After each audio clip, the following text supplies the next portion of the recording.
Well, 24 years after the September 11th terror attacks, the nation paused today to remember nearly 3,000 people who were lost.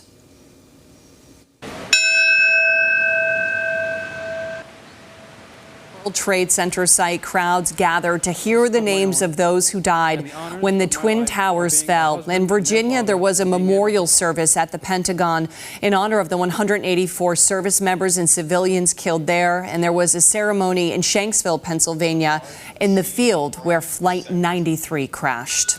In Boston, after a moment of silence, the names of the victims from Massachusetts were read aloud on the State House steps.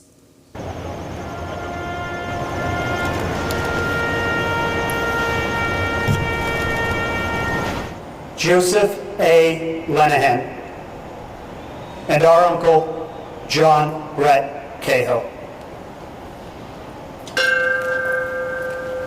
Well, there will be a wreath laying at the Garden of Remembrance in the Public Garden this afternoon.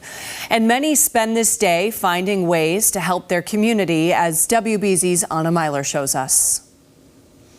September 11th is a day of service, and hundreds of people are choosing to give back by donating blood to the American Red Cross with a view of the World Series trophies and Fenway Park. It's beautiful. I mean, I've always considered Fenway as a church, so it's a place where now I can come back and give back something. This is the 19th year Sean Paul has come to Fenway Park on 9/11 to roll up his sleeves.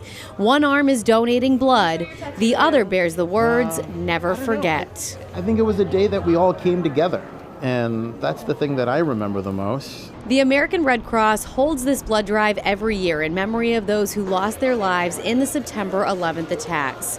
206 of them had ties to Massachusetts. I ask you all to join us in a moment of silence. Jeff Coombs from Abington was on board Flight 11. His wife, Christy, dealt with her grief by getting involved with organizations like the Red Cross. That's the way we want Jeff and other people to be remembered, is by people doing good and being there for each other. More than 200 people are doing just that at Fenway today. The need for blood is constant. Every 2 seconds, someone in the United States needs blood. So someone who gives blood is saving a life, so it's really special. This anniversary is a somber one, but Christy wants people to remember the positivity that came after the tragedy. And I want them to remember the way the country came together in support of each other. They crossed the political aisles, and we actually became one United States of America. We need that back. If you aren't able to make it to Fenway Park today, you can go to redcrossblood.org and find a blood drive near you. Reporting in Boston, Anna Myler, WBZ News.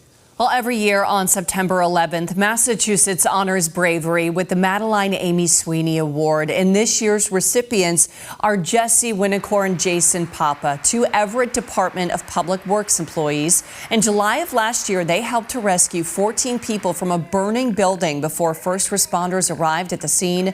The Sweeney Award is named after Madeline Amy Sweeney, a flight attendant from Acton who was on the first hijacked plane. She managed to call American Airlines before the plane crashed, providing crucial information about the hijackers.